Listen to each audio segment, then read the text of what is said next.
Black Star Network is here. Hold no punches. I'm real revolutionary right now. Support this man, Black Media. He makes sure that our stories are told. Thank you for being the voice of Black America, Roland. Stay black. I love y'all. All momentum we have now, we have to keep this going. The video looks phenomenal. See, there's a difference between Black Star Network and Black-owned media and something like CNN. You can't be Black-owned media and be scared. It's time to be smart. Bring your eyeballs home. You dig?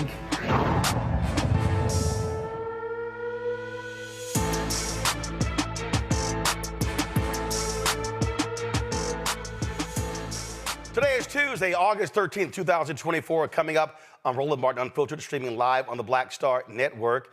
Alpha Kappa Alpha Sorority Incorporated, members of the AKs, which is the Vice President Kamala Harris' sorority.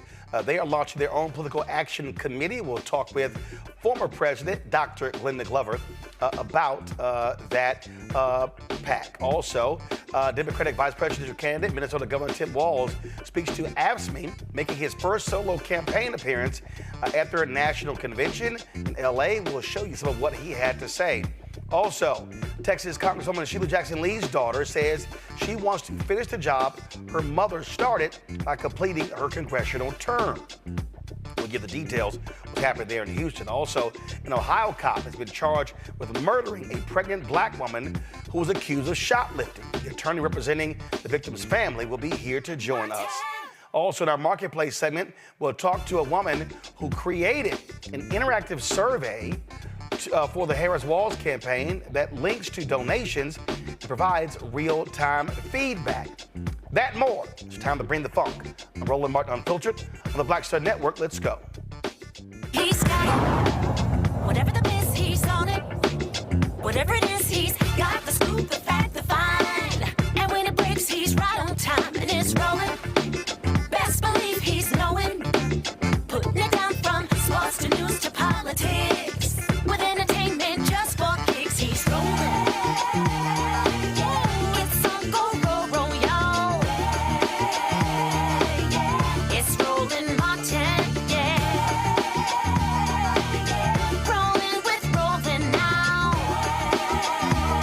He's funk, he's fresh, he's real, the best, you know he's Roland Martin now.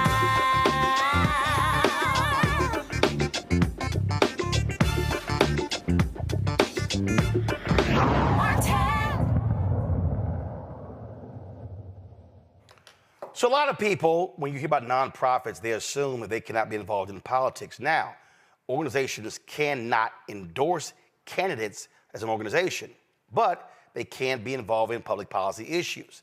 But organizations can also create separate entities. So for instance, my fraternity, Alpha Phi Alpha Fraternity Incorporated, we have a political action committee where we actually provide campaign funds and endorse candidates. Well, Alpha Kappa Alpha, they've actually launched a political action committee as well, which allows them to be able to support presidential candidates.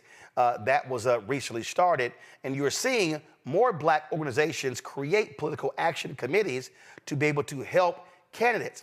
There are other organizations, we see this happening on the national level. Collective PAC, of course, they support Black candidates across the country. Many other organizations are doing the exact same thing. So the power of Divine Nine and many of our Black organizations is crucial. You've often heard me talk about the importance of Black fraternities and sororities, but not just them. Links, Jack and Jill, Prince Hall Masons, Eastern Star. There's so many Guardsmen. There's so many Black organizations out here that should be doing more, as far as I'm concerned, when it comes to politics. So what you have going on with the Harris-Walz campaign is a HBCU Divine Nine initiative. That initiative is about taking all of these forces, all these organizations, the students, but also the alumni, and driving them to be involved in politics. One of the folks who is involved with that is the former president of Tennessee State University, Dr. Glenda Glover. She happens to be also former international president of Alpha Kappa Alpha, so she knows a little bit about Divine Nine. She joins us right now. Dr. Glover, glad to have you here. I've said this, and people, and I've challenged folks to disagree with me on this. that Divine Nine has what I call the most sophisticated organizational infrastructure out of all black groups. They're international, national, regional, state, grad chapter, undergrad chapter, and have initiatives going all the way down to elementary school. These groups are self-funded. Unlike most of our civil rights groups, they're not reliant upon corporate America for funds. And so what you have is a cohesive entity that is a lot different than the black church, civil rights groups, and so many others. And so how do you see galvanizing Divine Nine, galvanizing HBCU folks when it comes to this presidential campaign? I think you're on mute. Now we got you. All right. Thank you very much. And thank you for inviting me. Yes, this is an exciting time for the Divine Nine organizations and for HBCUs, particularly since Vice President Harris attended HBCU. So we're looking at the PWI campuses also. There are many black students on PWI campuses who want to be a part of this movement. So we better make sure we're not leaving them out. But what we're doing is ensuring that students, faculty, staff, those who are on the campuses, and then the alumni. There's a very important alumni database that's very excited about this campaign. So we're assisting them in largely get out the vote efforts, because being nonprofits, state schools, many of them, and the organizations themselves, the Divine Nine, you really can't endorse a candidate, but we just say, let's get them out to the polls, and if you get them out there, they'll figure it out. They'll figure out who to vote for once they get there. And so we're looking at how we can engage the alums, how we can engage the students and faculty and staff of HBCUs, as well as Divine Nine alums with membership. And what I'm always trying to remind people, this is not anything new. In fact, I was on a call last night. There are some HBCU students. They want to do a call very similar to Win with Black Women, Win with Black Men, and the other calls that were done. And what we've seen is this is not just the first time. I've had to explain in national media. You had in 2020, 2022, HBCU folks and Divine Nine mobilizing, organizing around Raphael Warnock when he ran for the United States Senate, especially Alpha Brothers. You had Randall Woodfin when he ran for mayor of Birmingham. He had his Morehouse alumni and his Alpha alumni. We've seen this, Phyllis Randall in Virginia, county executive.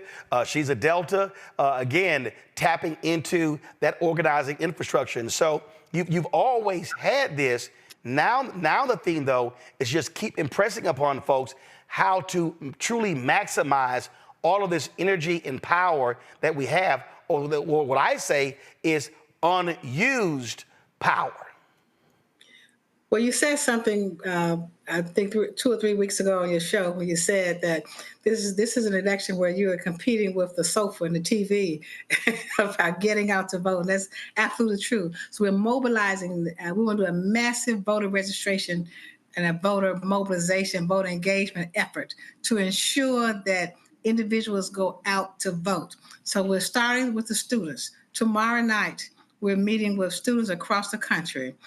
Divine Nine leaders, HBCU student leaders, students with Divine Nine leaders on college campuses, the undergraduate and collegiate leaders will join with HBCU leaders on the call tomorrow night with the campaign and talking about voter engagement, voter registration, voter mobilization, voter education, so they can understand the power of their vote. We have over 300,000 students, HBCU students, we want to talk to at some point.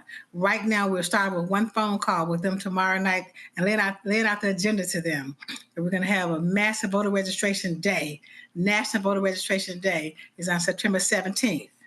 And then we're going to do an HBCU celebration of all HBCU students around the country. And that's going to be a call similar to the Win with Black Women call. We have 44,000 on that call. So we expect to have a huge number of students. That will be, of course, after the convention, after school has started back and got settled in. So we're going to do an HBCU tour, then some of the big games, football games. So the Vice President plans to attend several activities on HBCU campuses. So we're really excited about the HBCU involvement, particularly the student involvement as well as the alumni involvement. And everything is local. And so are you mainly targeting the 7 battleground states? But you also have other races. You got critical Senate races. You got House races. And so how are you in terms of targeting where people are and then trying to get them to understand how to be motivated to register and vote?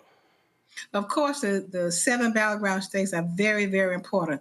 The top 3, Michigan, Wisconsin, and Pennsylvania. Those 3 states will have enough votes. If you can get those 3 states, that's enough to win. However, we're targeting also the remaining 4 in the battleground states: North Carolina, Georgia, Arizona, and Nevada. Those are key states for the presidency. Now, every state is a key state when it comes to down the ticket, down the ballot, because you have to keep the Senate, you have to regain the House, and just ensure the local levels. All politics is local. We learned that as the state races. I learned when I was, when Tennessee State was having such trials last year, that how important it is at the state level. That's who make the rules. That's who can ensure the perpetuity of your university. That's who can give you the right board. That's who can give you the right presidents. And so the state levels, that cannot be overstressed. And then, of course, the local, the city council, every race is important. That's why we want to make sure those down the ballot races, that's why we're going to every single state to ensure that we have a presence on the down ticket races. And again, those things, absolutely matter. And so data collection is also important. How are y'all focused on that? I'm always trying to tell people, I hate when people have events and they have rallies and they don't collect data who's there, because then you got nobody to follow up with. Absolutely. That's what we're doing. We've set up the website so that each school will be represented on the website. Each HBCU will be on the website, and click on their school and find out all about the voting requirements. When is the last day to register to vote? The absentee ballots, the mail-in ballots, the polling places. And we're going to have a plan laid out by state, because as you know, everything is done by state, on state level. So we're breaking it down. So when you click on your school, you will know that. But you have to register first to get on the call. And that's how you collect data, so you can follow up to make sure that we met their needs. If you have any questions, you have any comments, any suggestions. But the younger minds, that's what we're going after. That's what we train every day. We can train that young mind to think politically, to think about what their vote, and get them excited, keep them excited, enthusiastic about this race. So yes, that's a good data point to make sure we have the information from the students who are participating. All right. Dr. Glenda Glover, we certainly appreciate it. Thank you so very much. Good luck with that. I can't wait to see it in action in the fall. But thank you very much, and thank you for all that you do. All right, thanks so much. All right, folks, when we come back, we're going to talk about this with our panel, also talk about the AKs creating their PAC and how more of us need to be very much involved in the political process on the funding side as well. You're watching Roland Martin Unfiltered right here on the Black Star Network. Coming soon to the Black Star Network. I still have my NFL contract in my house, having a case. It's 4 of them, for my 4-year contract. I got a $600,000 signing bonus. My base salary for that first year was $150,000. Matter of fact, $150,000. $150,000. That's what I made, $150,000. Now think about it. My signing bonus was a forgivable loan, supposedly. When I got traded to the Colts, they made me pay back my signing bonus to them. I had to give them their $600,000 back. Wow. Yeah, I was so pissed. Because, I try to be a man of my word. I'm like, you, I'll give you your money back. Even though I know I earned that money, right. I gave them their money back. I gave them $600,000 back. But yet, I was this malcontent. I was a bad guy. I'm about the money. It wasn't about the money. It was about doing right. Because I looked at, because you look at contract. Look at John Elway. John Elway was making $1 million, $800,000. I was making $150,000. I was doing everything. And I'm like, but yet I was, I got so many letters, So I just play for free and all that kind of stuff. I mean, you don't forget that kind of stuff. Right. That stuff is hurtful.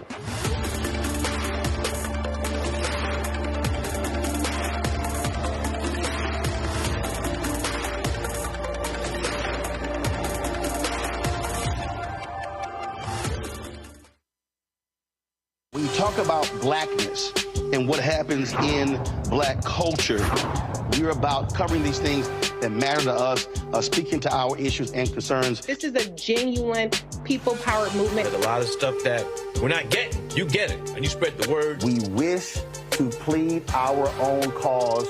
Too long have others spoken for us. We cannot tell our own story if we can't pay for it. This is about covering us. Invest in black-owned media. Your dollars matter. We don't have to keep asking them to cover our stuff. So please support us in what we do, folks. We want to hit 2,000 people, $50 this month, raise $100,000. We're behind 100,000, so we want to hit that. Y'all money makes this possible. Check some money orders. Go to P.O. Box 57196, Washington, D.C. 20037-0196. The Cash App is $RM Unfiltered. PayPal is R Martin Unfiltered. Venmo is RM Unfiltered. Zelle is Roland at RolandSMartin.com. Next on A Balanced Life, we're talking everything from prayer to exercise to positive affirmations and everything that's needed to keep you strong and along your way. That's on a next A Balanced Life with me, Dr. Jackie, on Black Star Network. Next on the Black Table with me, Greg Carr. It's a rare occasion when a course taught in high school becomes a topic of national conversation, let alone a burning controversy. But that's exactly what happened with Advanced Placement African American Studies, courtesy of a certain Southern governor who's taking offense. On our next show, we take you inside the classroom for an up-close look at the course through the eyes of the teachers that teach it, the students that are taking it, and the communities that surround them. And so many of the kids we saw, the truth. And it just impacts those kids in such a big way. A master teacher round table on the next Black Table that you do not want to miss, right here on the Black Star Network. What's up, everybody? It's your girl, Latasha from the A. And you're watching Roland Martin Unfiltered.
All right, folks, joining me right now on my panel. Glad to have them here on this day. Dr. Mustafa Santiago Ali, former senior advisor for environmental justice at the EPA, joining us from D.C.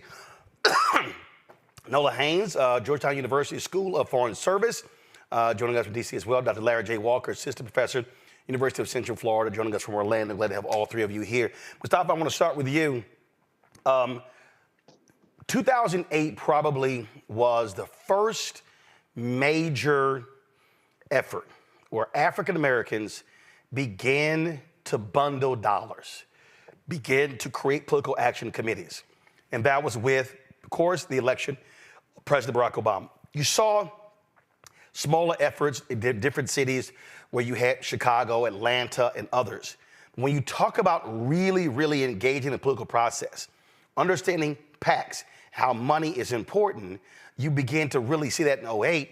I think ever since then, you're seeing more African Americans understand why giving matters, funding our own campaigns, and being able to impact the political process that way. Yeah, without a doubt. I mean, money is a big part of politics. And if you want to be able to play a significant role in that space, of course, our vote is incredibly important, but also being able to support the candidates that are in alignment with what your values are and what the particular needs are of the communities that you serve. So if you want to be serious about helping to frame out the direction that our country needs to go in, then you've got to be in that space. And you raised the collective PAC earlier.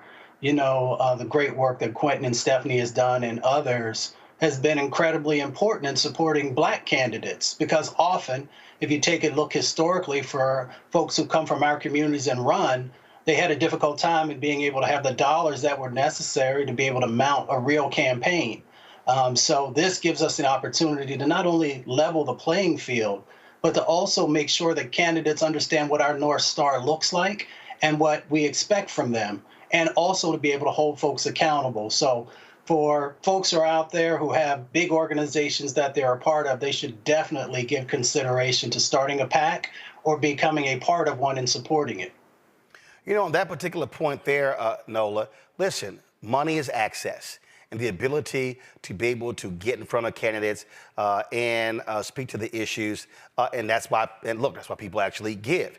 To the point Mustafa made, for a lot of Black candidates, they've grossly been underfunded. And so now, by understanding how you begin to raise money as a collective, how do you then begin to tap into your networks? As I said, when Randall Woodford ran for mayor of Birmingham, he tapped into his Morehouse alumni base. He tapped into his Alpha Phi Alpha base. And of course, that's no shock because you got 3 alphas sitting on this panel with you, Nola. So that's what, come on now, don't hate, congratulate. We might let you celebrate. So what you're dealing with is you tap into your networks when you need those resources. Absolutely. And representation plays a huge part of this. You know, in the Black community, a lot of us, you need to prove stuff to us. And with the Win with Black Women call, I was so privileged and honored to be on that call, the power, the energy, the momentum. So it's a combination of seeing Vice President Harris at the top of the ticket, seeing her shining and glowing and all the things, and then to see the power of the Win with Black Women fundraising, to see the power with Win with Black Men fundraising. So that momentum and actually seeing that we can see ourselves at the top of that ticket in that way, I think it's a perfect storm in a very beautiful sense that people are actually seeing how important it is for us to raise our own money to make sure that we are supporting everyone up and down the ticket. So representation, momentum, and proving to Black folks, this is how we do it. And I think it's a beautiful thing. It's a powerful thing. And I think we'll see a lot more of it. Larry? Yeah, so Roland, what you described in the conversation with Dr. Glover is the intersection of Black political empowerment and money. And as you highlighted, Roland, listen, we know everyone on the panel, you need money to run a campaign. And in many sense, if you're running for a Senate seat, you need millions and millions of dollars. So I think it's really important as we have this conversation, particularly in the context of HBCUs.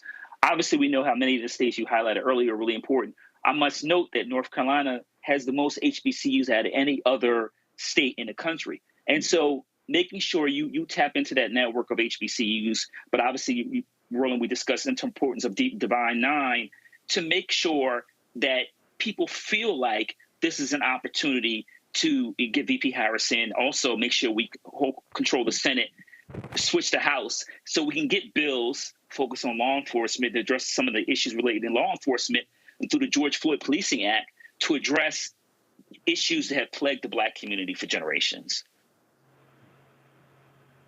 Hear candidates often say, people will say, hey, man, I'm praying for you. They're like, hey, I appreciate you praying for me, but I also need you giving to me as well. And so prayers are important, but money also goes a long way in politics. When I was telling you about the Alpha Kappa Alpha Political Action Committee, and listen, folks, there are actual rules when it comes to PACs, because first of all, PACs are not supposed to be in coordination with campaigns. We know that's a lie, because it actually happens. So that's one thing.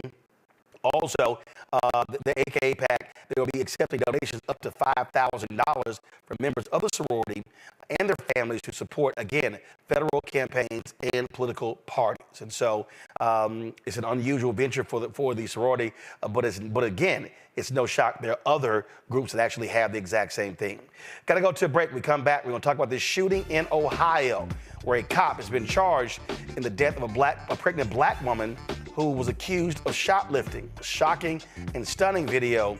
We'll talk about that. Also, we'll talk about Governor Tim Walz of Minnesota speaking at the AFSCME convention today in Los Angeles, his first solo appearance since he was picked by Vice President Kamala Harris to be her running mate. You're watching Roland Martin Unfiltered on the Black Star Network. Don't forget, support the work that we do. Our goal is to get 20,000 of our fans contributing on average $50 each, which comes out to be $4.19 a month, 13 cents a day. Now, folks, do understand, we don't have millionaires and billionaires supporting this show. We're trying to sit here and do more and get these advertisers to support us, but the reality is that's difficult to do. So, everybody who gives during the show will get a shout out from me. Got several things that are going on. We got to raise $25,000 to go to the Democrat National Convention next week. Also, and I'm going to show y'all a little bit later in the show, a couple of things that are happening with our Robo-Mobile. Need an update on that as well. And so a lot of things happening. So we need your support for the work that we do. We're the only black-owned media daily show. Ain't nobody else out here, y'all. What we do every single day with this show and the Black Star Network and the shows that we have there, nobody else is doing. The Griot and Byron Allen cancel all of their shows. They're gone. Didn't even last 1 year. Black Enterprise? Nope. TV One? Nope. Essence? Nope. Blavity? Nope. Rolling Out? Nope. All of these folks are not doing what we do every single day, giving you quality news and information that you cannot find anywhere else. So, send your check and money order, P.O. Box 57196, Washington, D.C., 20037-0196. Cash App, $RM Unfiltered. PayPal, R Martin Unfiltered. Venmo is RM Unfiltered. Zelle, Roland at RolandSMartin.com. Roland at RolandMartinUnfiltered.com. We'll be right back. Hatred on the streets, a horrific scene, a white nationalist rally that descended into deadly violence. White people are losing their damn minds. As an angry pro-Trump mob storms the U.S. Capitol, we've seen shooting. We're about to see the rise of what I call white minority resistance.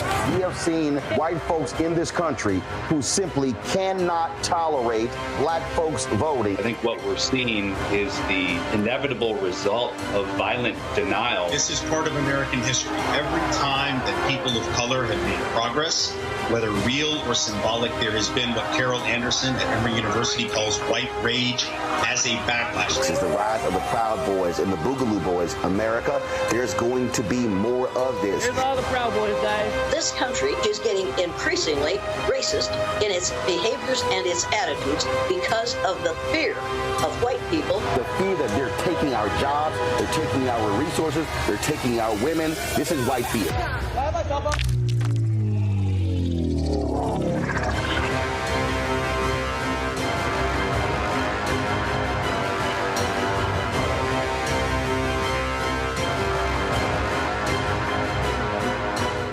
Hello, I'm Jamia Pugh. I am from Coatesville, Pennsylvania, just an hour right outside of Philadelphia. My name is Jasmine Pugh. I'm also from Coatesville, Pennsylvania. You are watching Roland Martin Unfiltered. Stay right here.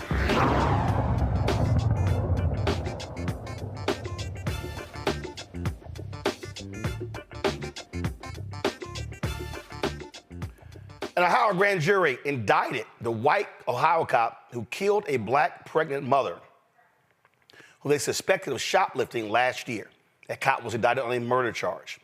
Blendon Township police officer Connor Grubb is facing 4 counts of murder, 4 counts of felonious assault, and 2 counts of involuntary manslaughter. On August 23rd, Grubb and other officers responded to the report of a woman stealing alcohol from the Kroger store. Once confronted in the parking lot, Young tried to drive away. That's when Grubb opened fire into her car. Young and her unborn child did not survive. Watch this video. Out of the car. Out of the the car. Out of the car. Out of the car. Out of the car. Clinic 7 back in service, 1828. Get out of the car. Then get out. No, then get out. Get out of the fucking car. Get out of the car. Get out of the fucking car. Get out of the car. Shots fired. Shots fired. Stop the goddamn car. Stop the goddamn car. We're going to have a 34 on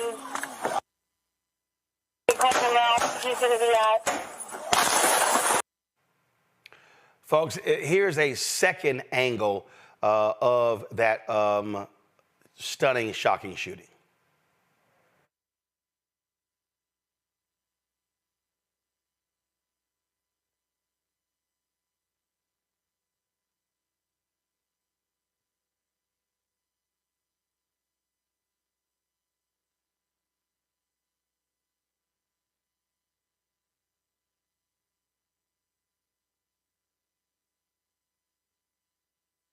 Angle here of this particular shooting of Takia Young, folks.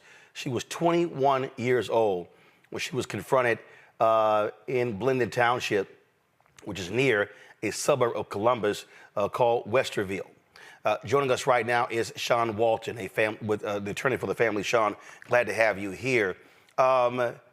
They concluded that the action this officer took was completely unnecessary, correct? Correct.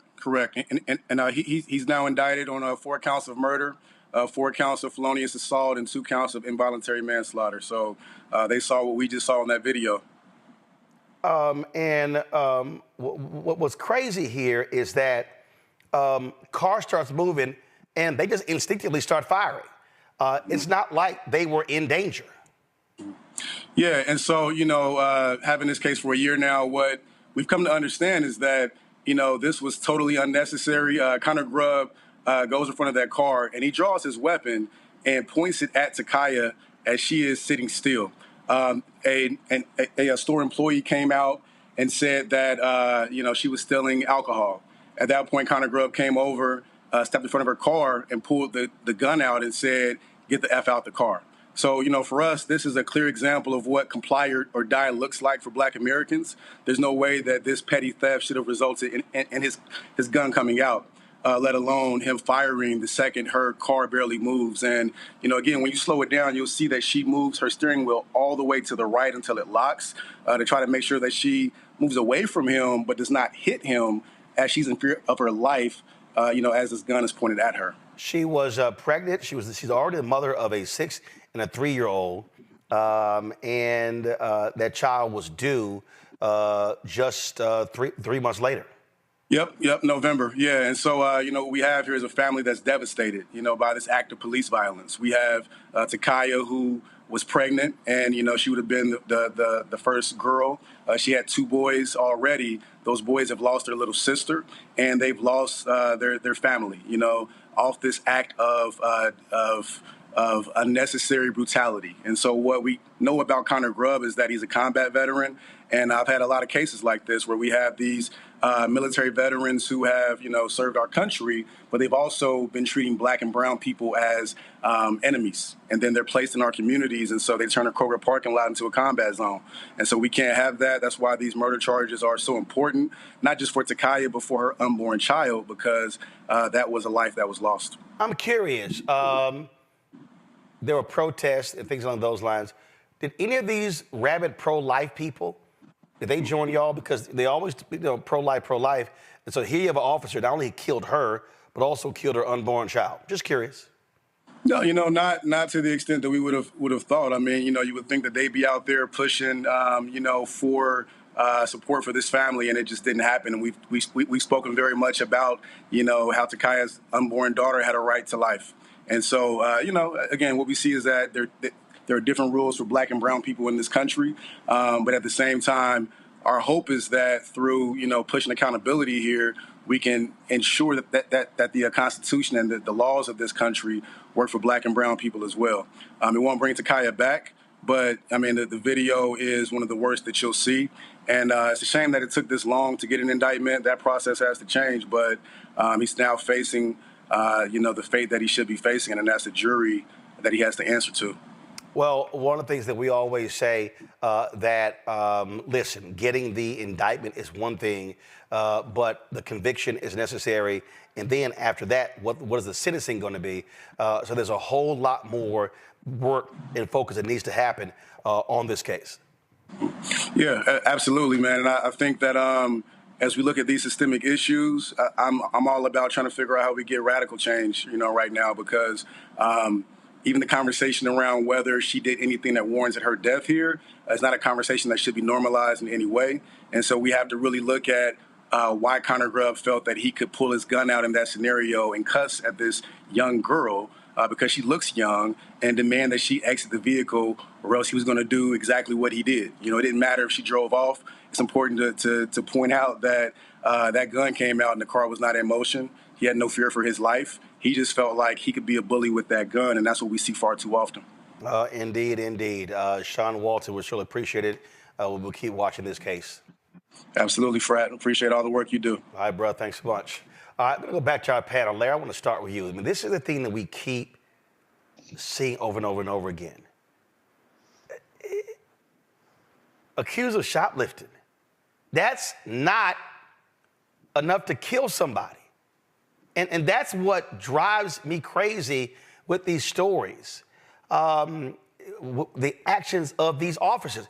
They literally believe they can operate and act with impunity. And Roland, one of the things about it is, I know I said the last segment about the George Floyd Policing Act. Just passing that bill, if we do eventually, it won't end. It won't necessarily end these tragic murders of Black folks, because this is rooted in racism. And we know one of the issues that Black folks have when they're encounter law enforcement is, we know, based on statistics, we're far more likely, based on an interaction with law enforcement, to end up dead. And so I think that context matters for folks understanding the fear that Black folks deal with when we even see someone in law enforcement in a car walking by. But this young sister lost her life was taken from her, and the life of her unborn child. And it didn't happen. And one of the problems we deal with is aggressive cops, particularly those who see Black folks and immediately think that they're a threat to their safety. And once again, this is more an inherent issue in our society. And once again, how do we deal with racism, confronting racism, and making sure people are aware of their racist views? Because we can't allow those folks who have these deep-seated beliefs to give them a badge and a gun. Because once again, we know that Black folks, based on just interaction with law enforcement, are far more likely to be killed. Nola, Larry is right. And keep in mind, Donald Trump has been made perfectly clear. He wants to give cops 100% immunity, even in actions like this. Yeah, well, first and foremost, Donald Trump is a national security threat for many reasons, and that being one of many. But, watching this video, this is my third time seeing the video, and every single time I see it, the thing that strikes me is the disdain and disgust in the officer's voice when he pulled his gun. It was like he just didn't like her even existing. It wasn't because he was in fear of his life. It wasn't because he thought he was going to be ran over. He just did not like this young Black person in front of him, clearly who he just thought was beneath him. Like you can hear the contempt in his voice. And, in my line of work in the national security community, I'm surrounded by a lot of people, law enforcement, a lot of ex-military people. And this is one of the things that they also can't stand, because this does not help them in their work when they go out into the communities. One of the main issues is distrust in the communities. How do you gain trust when things like this keep happening? To ask that young Black girl to get out of her private property, to pull a gun on her at 6 months pregnant, and to talk to her like she is a piece of crap. These things, they just really make me very emotional. And this is another reason why Donald Trump and his ilk cannot get into office, because you're absolutely right, Roland. We will be getting gunned down and murdered left, right, and center. Mustafa. Well, we just got to pay attention. Like you mentioned before, Project 2025, is also focused on taking rights away from us. But, as I've shared before, and I share it from experience, that everyone is not meant to be a police officer. And if we continue to not do these psychological evaluations and make decisions about who is fit to serve and who isn't, then you're going to continue to have these individuals out there that are quick to pull the trigger. They're quick to pull the trigger because, as the attorney had shared earlier, some of them actually think that they are at war with our community and with our people. To be at war with an individual or a group of folks, that means that you have to be able to dehumanize them so that you can do whatever is necessary for you to achieve whatever your objective is. And that's what you saw play out. For him to that quickly pull that trigger without his life being in danger tells you the mindset that he was already in as soon as he approached the vehicle. Didn't ask, can I see your ID or what your name is or any of those other types of things. Didn't even think I could shoot the tires out instead of shooting an individual to be able to stop them from getting away. So there are all these different dynamics that play out when people do not see you as human. They see you as less than human, and they feel that deep down inside of their head some way that you are sacrificable based upon whatever actions they think you are doing. The police chief of Blended Township, John Belford, released this statement after the announcement of Grubb's indictment. Today, the Franklin County Grand Jury indicted Blended Township police officer Connor Grubb following the tragic death of Takaya Young and her unborn child last August. A grand jury's indictment is merely the first step in the legal process, and Officer Grubb is presumed innocent like anyone charged with a crime. Since this tragedy occurred, our goal has been to be as transparent and open as we can with the community. Because we requested an outside investigation, Blended Township played no role in the investigation, and we continue to believe that you deserve to know as much information as we can provide. We're starting the disciplinary process immediately. After reviewing the facts, the trustees will decide on the necessary disciplinary actions. Ohio law and our contract with the FOP require us to take several administrative steps before we make any decisions. I want to be very clear. We're not passing any judgment on whether Officer Grubb acted properly. We haven't seen the evidence.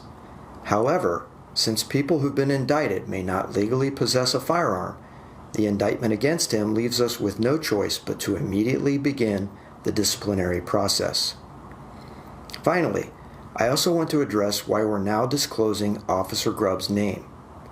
The victims' rights provision in the Ohio Constitution and state law are mandatory.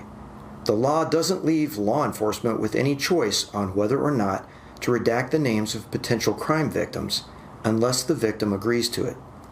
We redacted Officer Grubb's name as required by Ohio law until he was identified publicly by the prosecutors after the grand jury's decision. Justice is a process, not a result. Officer Grubb is presumed innocent, and the criminal justice system will take the matter from here. Folks, the Fraternal Order of Police Capital City Lodge Number 9 President Brian Street, well, of course, you know exactly what he said. Capital City Lodge Number 9 is deeply disappointed with the recent decision to indict Blended Township Officer Connor Grubb. The grand jury process does not include a presiding judge or defense attorney. Prosecutors are free to present whichever evidence they deem fit. However, this discretion can sometimes be misused, leading to politically motivated indictments, which are highly concerning. The integrity of our legal system depends on unbiased and fair prosecutorial practices. Politically driven charges undermine public trust and compromise the pursuit of justice. We stand firm in advocating for an impartial justice system that focuses on truth and facts, not politics. I'm not reading the rest of that bullshit. Here's the whole thing here.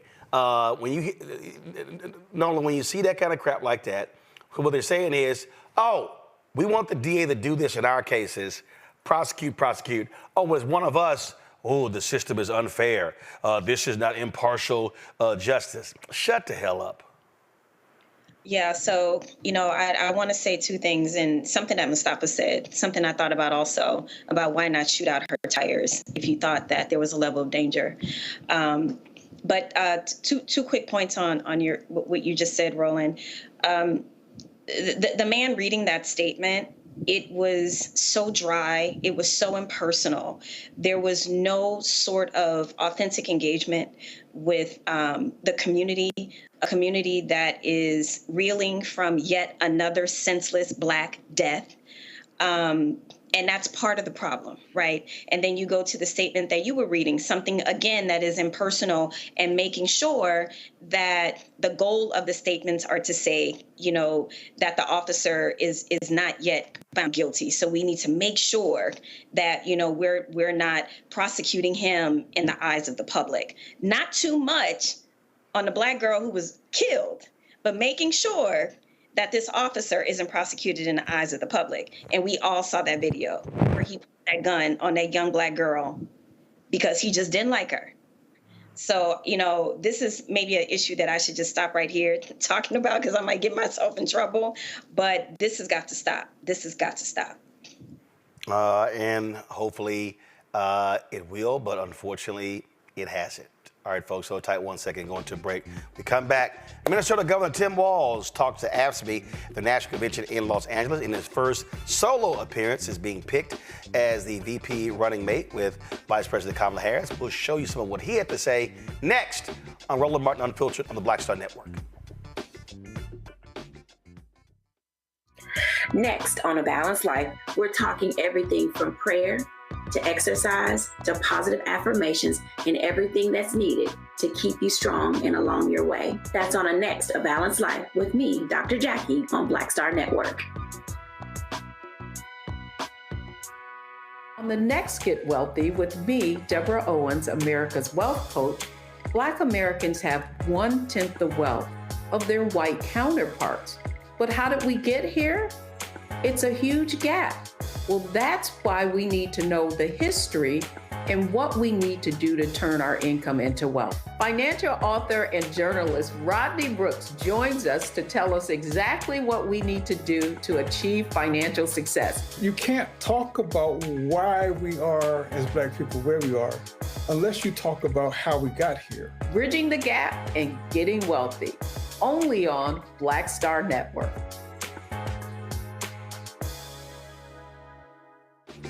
I'm Marissa Mitchell, a news anchor at Fox 5 DC. Hey, what's up? It's Tammy Roman, and you are watching Roland Martin Unfiltered.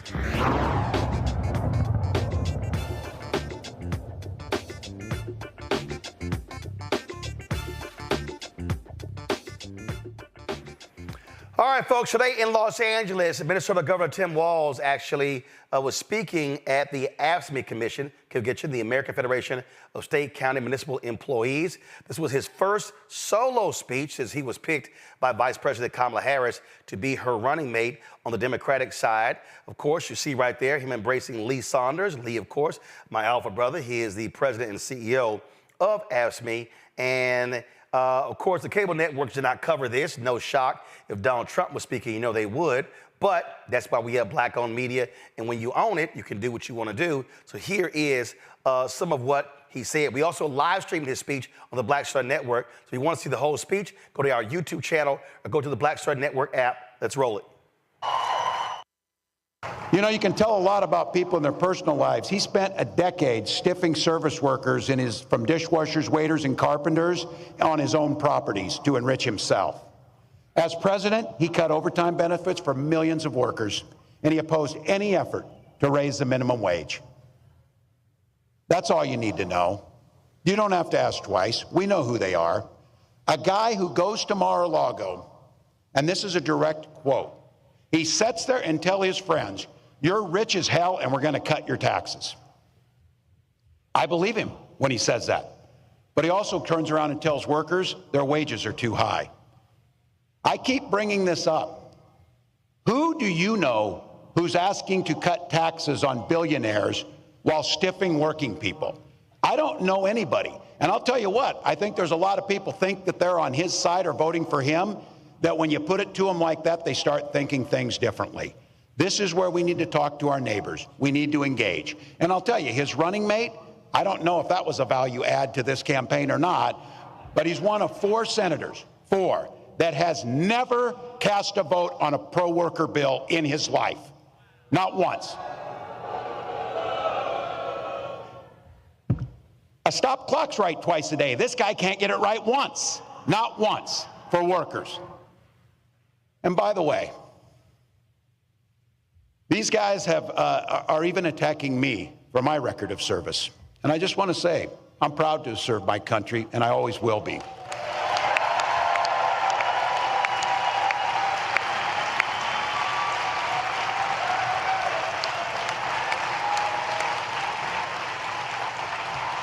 With my dad's encouragement, a guy who served in the Army during the Korean War, I signed up for the Army National Guard 2 days after my 17th birthday. I served for the next 24 years for the same reason all my brothers and sisters in uniform do. We love this country. Then in 2005, I felt the call of duty again, this time of being service to my country in the halls of Congress. My students inspired me to run for that office, and I was proud to make it to Washington. I was a member of the Veterans Affairs Committee and a champion of our men and women in uniform. I'm going to say it again as clearly as I can. I am damn proud of my service to this country.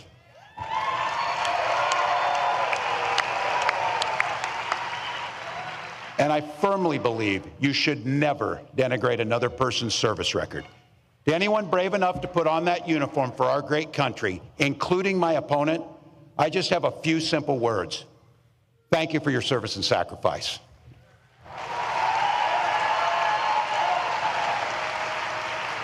But look, it's not what they've done that we should be concerned with here today. It's what they're going to do.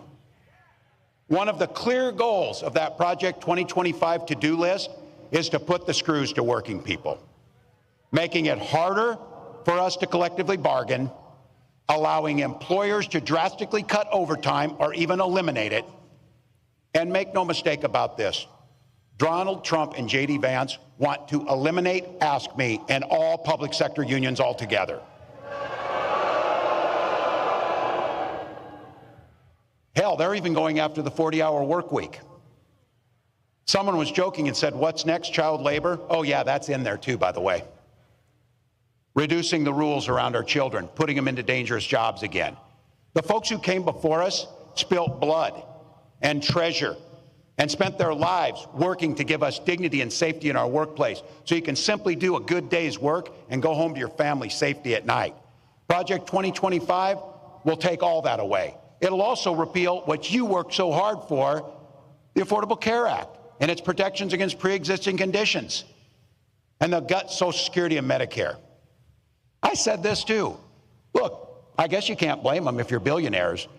I don't know, but I'm guessing billionaires aren't waiting for their Social Security check to come in to get by.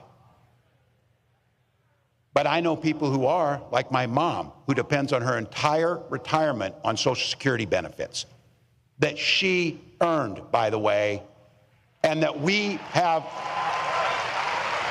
should have every expectation that we're not cutting taxes for the wealthiest while we hurt the most vulnerable amongst us. So be clear. Trump's playing dumb. Oh, I don't know about 2025. Some of you heard this say it, because I'm not ever closing the yearbook on this. I'm a football coach at heart. And I'll tell you one thing I know for sure is, if you're going to take the time to draw up a playbook, you're damn sure going to use it. So don't think that they're not going to use that playbook they drew up, because they're going to. But I want to be clear. It's your neighbors, it's our friends that have been in this. I'm not talking about them. I'm talking about Trump, Vance, and this group that's around them. Because some of you in here with no or gray hair like me can remember when Republicans actually stood for and talked about freedom. We know they're there. We know those are our relatives. But it turns out that this guy means that freedom should be for the freedom of government to go into your exam room and tell you about your choices. You've heard me say it. This is not hard. In Minnesota, we respect our neighbors and we respect their personal choices. Now look, it's not difficult. I might not agree with my neighbor's choices or make the same one. But this country's great because we have a golden rule that makes things work. We mind our own damn business on those things. We mind our own damn business. Why would you think I need your advice to tell me what books I can and cannot read, or when to have a family or how to have a family, or what religion to worship, or how to organize?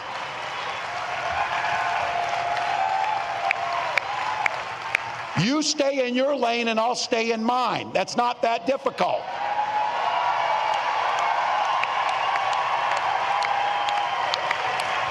So be clear. You watch our next president as she comes out on stage and she comes out to a song about freedom. When she's talking about freedom, she means you're free to make your own health care decisions. You don't need us. You don't need us. And as a school teacher, I'll tell you what, children should be free to go to school without worrying about being shot dead in their classrooms.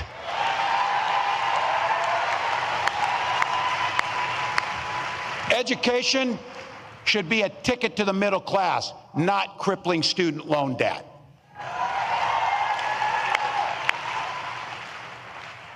Here's the thing. We don't have that long to go here, but think about the future that we can create. We know what the past is. We know what these guys are going to do because they wrote it for us. Convenient of them to write it in Project 2025, so we know that. That's not the future we want. We want the future, and here's exactly what Vice President Harris will do when she gets to the White House. As president, Vice President Harris said she will sign the PRO Act and the Public Service Freedom Negotiation Act right into law. Done. We will stand together on the fundamental principle to collectively bargain for your own lives and your own jobs.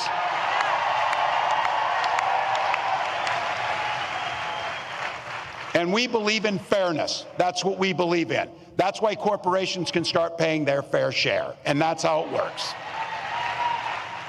At the same time, what we did in Minnesota is lower taxes for the working folks, and we have the fairest tax system in the country, and things work out pretty well. We can protect Social Security. And something we did, and I want to thank, I know they're in here, my Minnesotans who are in the House. It was AFSCME that put into place the most generous paid family and medical leave in the country in Minnesota.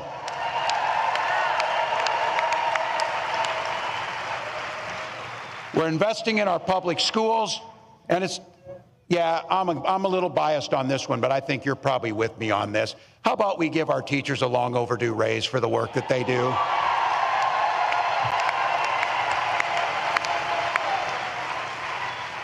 All right, I know you've heard these speeches, big order, optimistic or whatever. Well, I got to tell you, I will cop to being an eternal optimist. That's me. But I come by it honestly. I supervised the damn high school lunchroom for 20 years. You do not survive that job without being an optimist, I will guarantee you. And I also think you've heard me say this, hope is the most powerful word in the English language. It was so powerful for when my wife and I first had our first child, we named our daughter Hope. But my wife often reminds me, hope is a great word and a beautiful name, but it's not a damn plan. We can't hope that we defeat Donald Trump. We can't hope that we can collectively bargain. We can't hope we protect Social Security.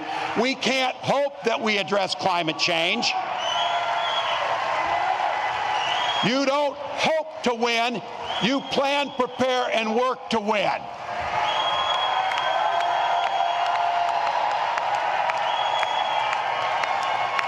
Look at this place.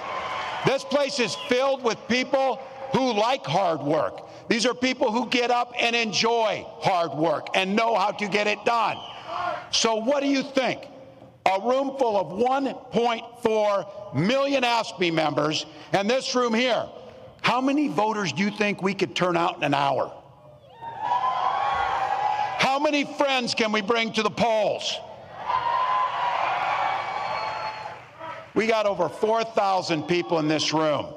We won states by less than 10,000 votes in some cases. And I don't know about you, and I know it. This is going to be a close, tough race. It is going to be a tough one. But if each of us does an extra shift, an extra hour, a little bit more, we get to wake up on that morning after the election and know that the work we did transformed the lives for millions, transformed generations, impacted the world. Ask me. That's how it happens. That's how it happens. That's a plan.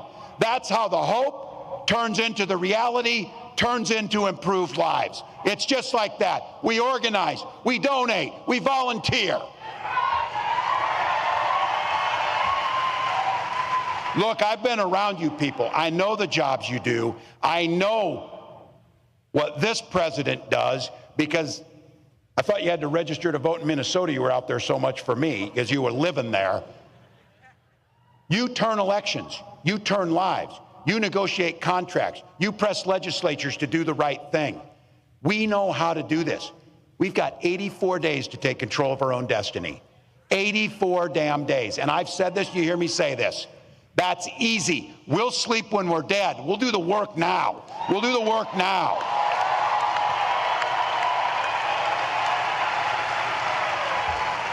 And you do it for the most beautiful and selfless reason, because you believe in the very soul of your being that you believe in the promise of what America can be.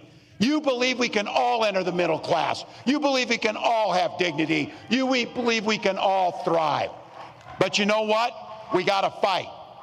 Because as the next president of the United States says to me often, when we fight, we win. When we fight, we win.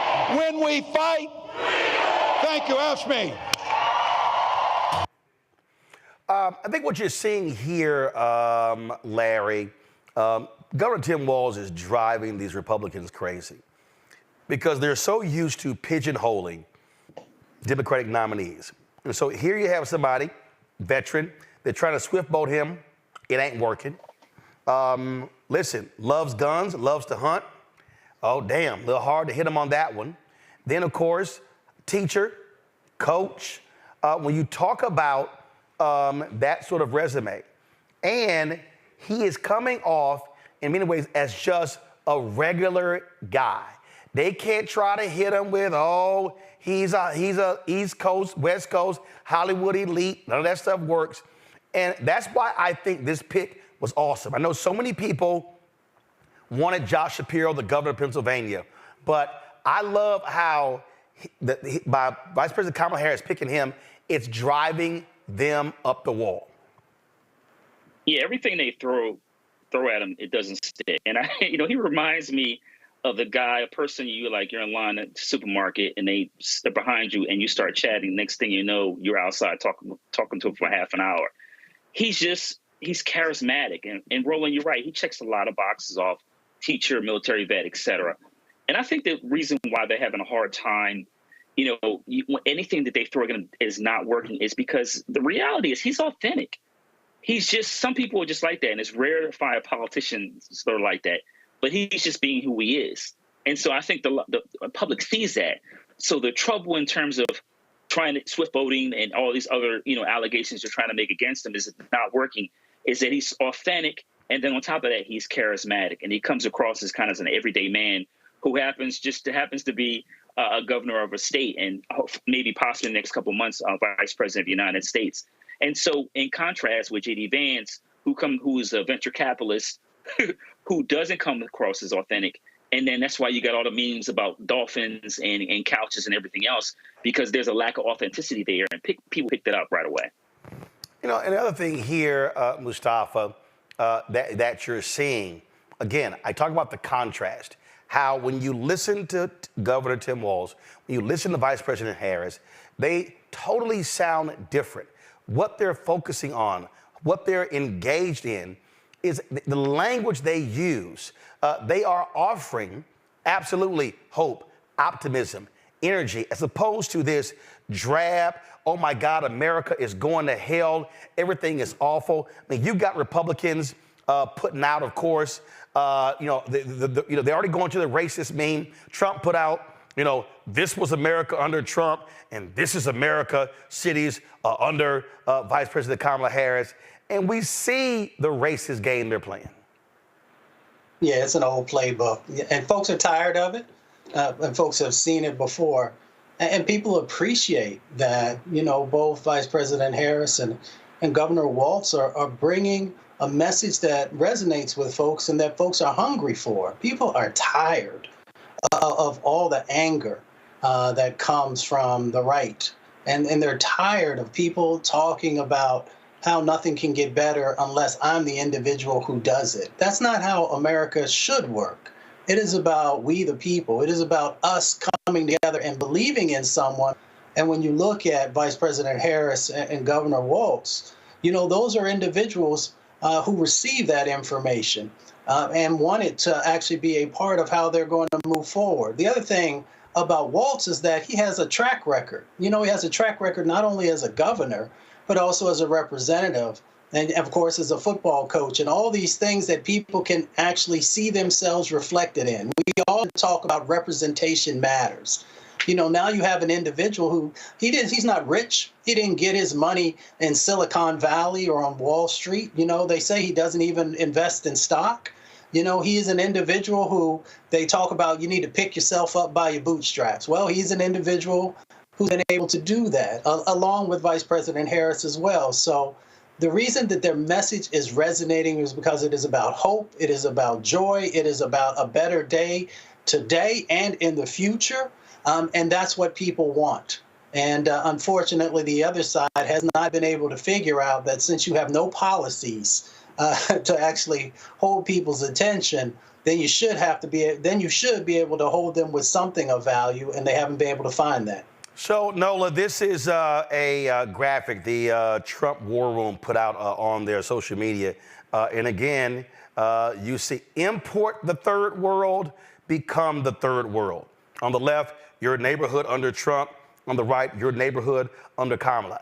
That's a absolute, flat-out racist campaign, and they have no choice. They are all about how do you push the racial buttons of white America, and that's exactly what Trump and Vance are doing. Yeah, it's ugly. It's ugly rhetoric.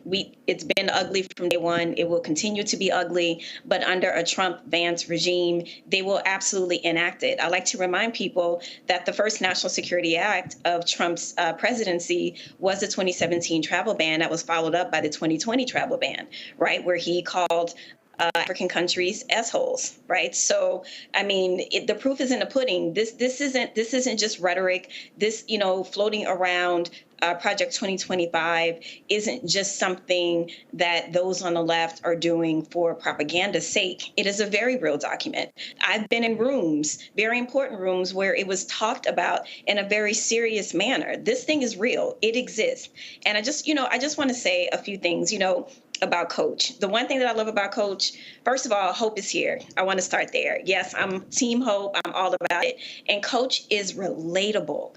And that's the thing with the magic with him and VP. They're both relatable. I love the way that VP leans into her HBCU education. And I also love the fact that she came from UC Hastings Law School in California, because that's like a lot of the homies went to Hastings, you know what I mean? So there's a level of relatability that people feel because it's authentic, it's relatable, they feel the passion. And what the other side wants, people talk about this return to 1950s. I'm going to go back further. They want the Gilded Age back.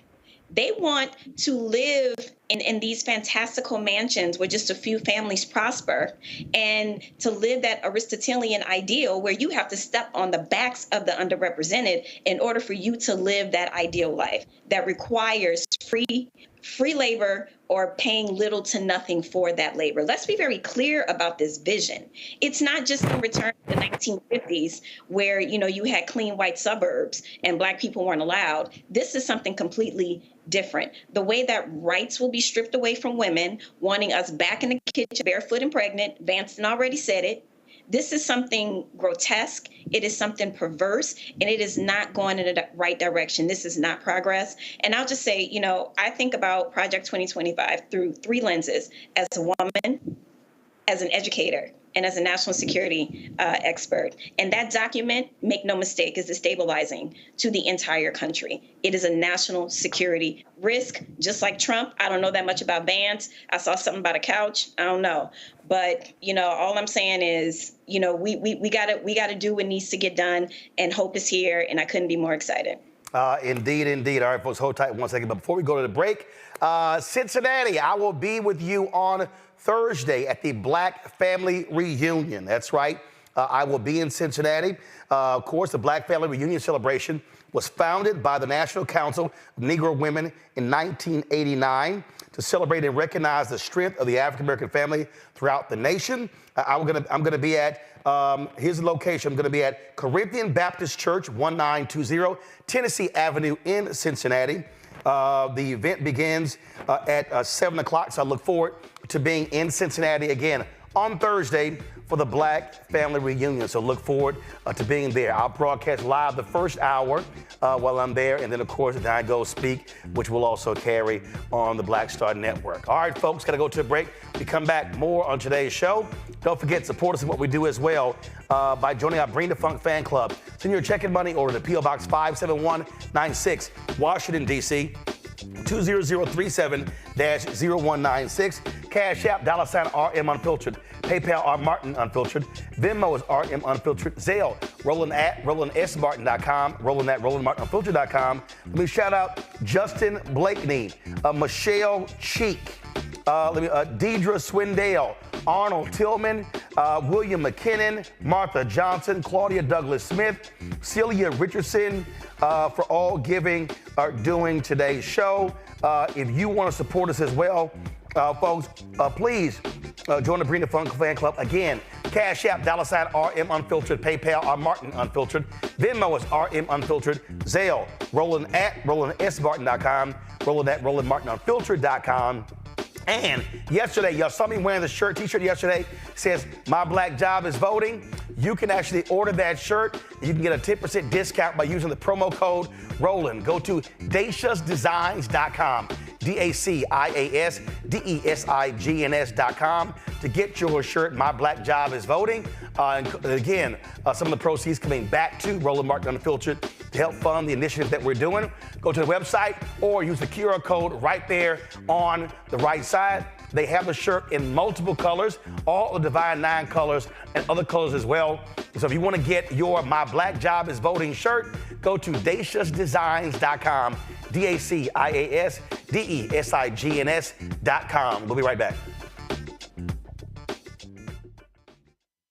On the next Get Wealthy with me, Deborah Owens, America's Wealth Coach, Black Americans have 1/10 the wealth of their white counterparts. But how did we get here? It's a huge gap.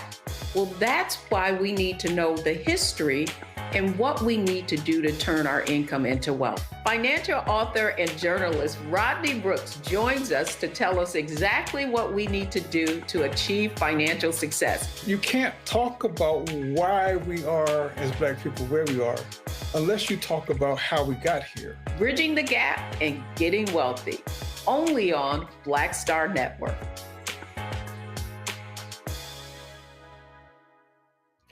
Next on A Balanced Life, we're talking everything from prayer to exercise to positive affirmations and everything that's needed to keep you strong and along your way. That's on a next A Balanced Life with me, Dr. Jackie, on Black Star Network. Hey, yo, what's up? This is Mr. Dalvin right here. What's up? This is KC. Sitting here representing the JODECI, that's Jodeci, right here on Roland Martin Unfiltered.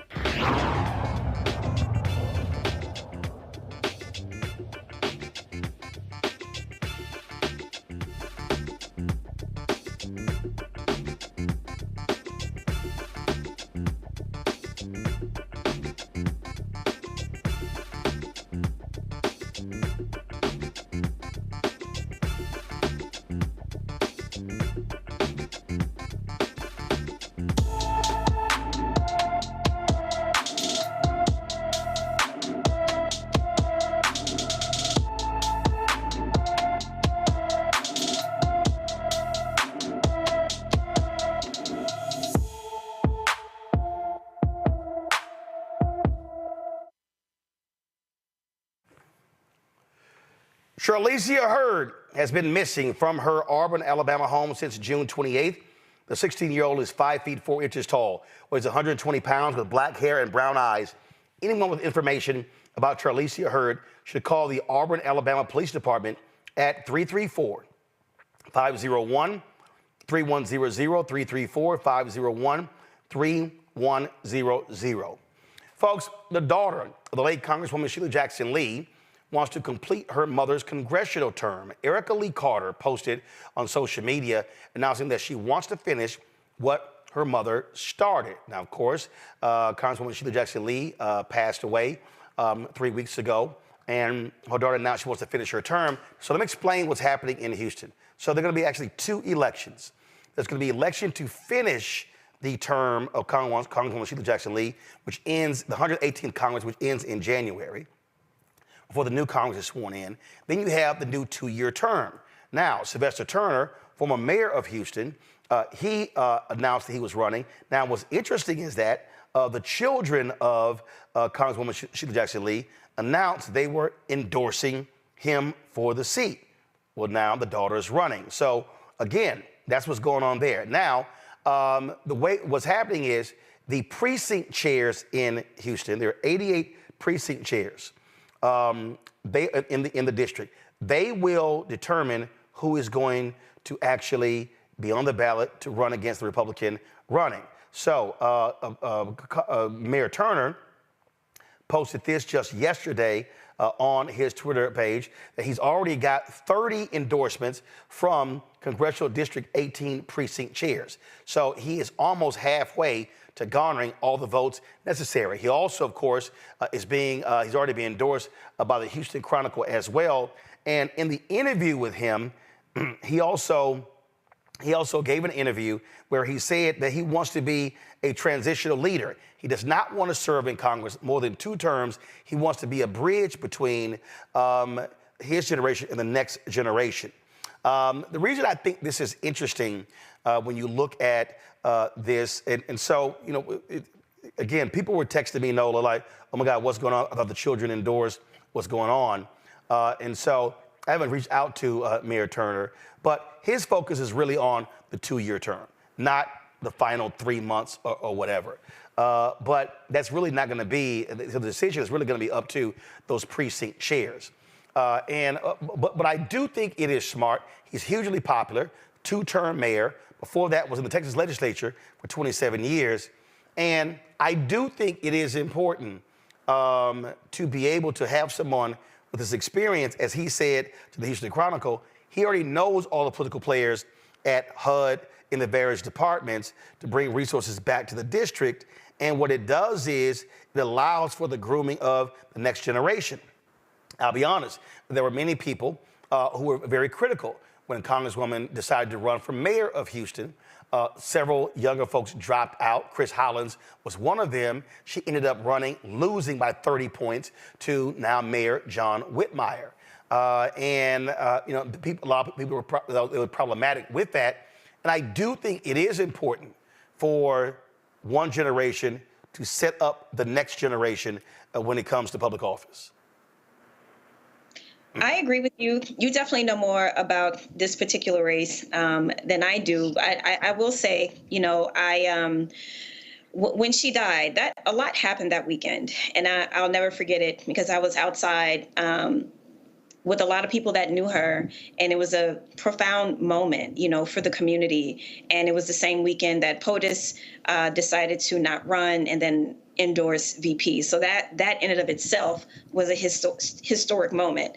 And so in terms of this race, I think one of the things that popped into my mind is this. I take your point about wanting to be a transitional congressman, but at the same time, wouldn't the daughter be that figure, or am I misunderstanding? Well, it comes down to, I mean, listen, if you had to compare resumes, the daughter of Congresswoman Sheila Jackson Lee does not stack up to Mayor Sylvester Turner.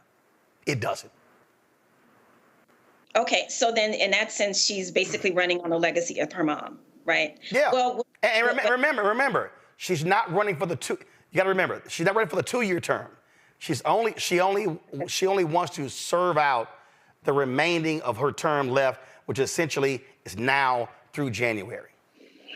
Right. So I understand those dynamics. I guess I'll just say this. I would hope, because I think it's important to have her legacy continued. And I would hope that they would be able to find some sort of way where she could be part of the political process and maybe get some of those things on her resume and not just completely, discount her because her resume doesn't stack up against the mayor's. So hopefully maybe there's a way that they can come together and maybe figure out a way where she can be involved in a political process, because I'm sure a lot of people in the late Congresswoman's district would like to see that legacy continued. Well, and I think you've had people, Larry, who actually criticize that, who say that the children of members of Congress shouldn't be guaranteed seats in Congress just because your mother or father served in that capacity. Well, Roland, I'm a former Hill staffer, and listen, it's been going on for a long time, for generations. And yeah, there are a lot of people who agree, make the point that nepotism shouldn't determine who has a congressional seat. I got to tell you that, I saw this, the release comments from, former Congressman Jackson Lee's daughter, and I was a bit confused about what was going on here, particularly as you said that they had already endorsed Mayor Turner. So I'm not really clear about what's the family dynamics, politics involved in that. Another point I do have to highlight, to be fair, Roland, listen, the legislative calendar between now and when a new Congress is going to be sworn in, there's not that many days left because it's an election year. So, but obviously she has the right to if she wants to finish up her seat. But I think, as you said, Mayor Turner has been around for a long time. And certainly, like you say, he knows all the stakeholders, not only in the state, but some of the people at the federal level. So he certainly would make a great representative for the district. And also, I like the fact that he talked about being a transitional leader. Too often in our, not only in the Black community, but generally politicians, even someone moving mayor to member of Congress want to hold on with positions for too long. And so I was glad to sees himself as a transitional leader. One of the things that often happens, Mustafa, is that, we have folks who serve in positions for 20, 30, 40 years, and they don't necessarily groom the next generation. You've got Amanda Edwards, who ran against Congresswoman Jackson Lee, who lost in the primary. She's run for several other positions and served one term on the Houston City Council, who's running as well. I believe a former state representative, Jarvis Johnson, is also throwing his hat in the ring as well. So it's a whole lot of action going on here. But this is one of the things that I do think is important when we're talking about how do you continue Black Power. You have to be creating a bench. You have to be identifying people who want to serve. But what it also means that sometimes folks actually leave office as opposed to die in office. I'm not specifically just talking about Congresswoman Sheila Jackson Lee. I'm just speaking, holistically.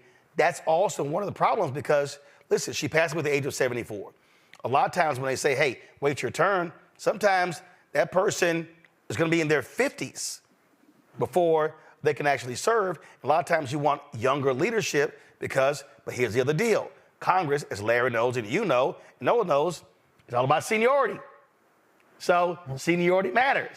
And so people always talk about, man, we need younger folks involved, not realizing that the system that's set up is actually designed for seniority. So if you're in your late 60s, 70s, and 80s, and you've been there 30 years, you've accumulated a whole lot of power and a whole lot of chips that you can use.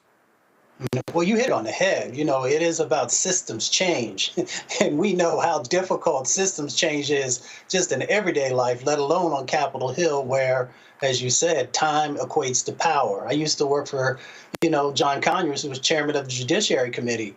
And I love him to death. He was there for a very long time and understood by being there that it gave him the opportunity to play a critical role. As we take a look at this next set of opportunities that are in front of us, I had a conversation earlier with a strategist about succession planning. And how do we actually make sure that that becomes a reality inside of our community so that we have that deep bench that you had mentioned before? And that means that some of the ego needs to get left at the door. That also means that we've got to properly prepare folks to be able to move into these positions. But even before you get in there, that you make the right moves so that you have the skill sets and capacity that's necessary. And that's not just on the legislative side of the sort of agenda, if you will. It is really understanding these dynamics. How do you raise money? How do you not get caught up in some of the traps that we know that are out there for folks inside of our community and outside of our community? There are all these different dynamics that are a part of succession planning and making sure that we are helping the next sets of generations to have what they need, both the skills and the opportunities and the resources. And that means that if we're going to be serious about that, then folks are going to have to fund that. And we're going to have to make sure we get the right individuals who actually walk these halls and bend down these processes to become a reality. But it means that we've got to create space to make sure that people are ready. Indeed, indeed. Folks, let's go talk about Minnesota, where a white state trooper who killed a black motorist could be back on the job very soon. Ryan Longren was cleared in June of second-degree murder charges, the death of Ricky Cobb II during a 2023 traffic stop. Longren was charged with second-degree murder after shooting and killing Cobb on the morning of July 31st, 2023. Troopers had pulled Cobb over on Interstate 94 in Minneapolis, saying lights were out on his car before learning Cobb was wanted for violating a domestic no-contact order in another county. Troopers ordered Cobb out of the car, but he started to drive away, and Longren shot the man twice. He claimed he feared for his life, of his partner, and said Cobb was reaching for his state-issued pistol. Now that he no longer faces charges, Longren can be reinstated as a state trooper and must complete additional training. Keep in mind, the prosecutor wanted to charge him, but Governor Tim Walz said he would have removed the prosecutor had they moved forward with that. Gotta go to a break. We'll be right back. Roland Martin Unfiltered on the Black Star Network. Coming soon to the Black Star Network. I still have my NFL contract in my house. I have it in a case. It's 4 of them, my 4-year contract. I got a $600,000 signing bonus. My base salary for that first year was $150,000. Matter of fact, $150,000. $150,000. That's what I made. $150,000. Now think about it. My signing bonus was a forgivable loan, supposedly. When I got traded to the Colts, they made me pay back my signing bonus to them. I had to give them their $600,000 back. Wow. Yeah, I was so pissed. Because, man, I try to be a man of my word. I'm like, you, I'll give you your money back. You know, even though I know I earned that money, right. I gave them money back. I gave them $600,000 back. But yet, I was this malcontent. I was a bad guy. I'm not about the money. It wasn't about the money. It was about doing right. Because I looked at, because you look at contract. Look at John Elway. God, John Elway was making $1 million, $800,000. I was making $150,000. I mean, I was doing everything. And I'm like, but yet I was, man, I got so many letters, you know, so I just play for free and all that kind of stuff. I mean, you don't forget that kind of stuff. Right. That stuff is hurtful.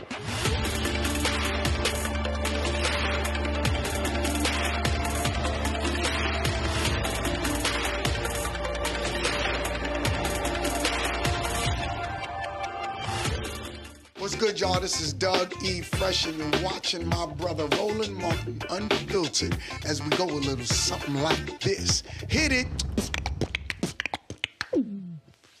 It's real.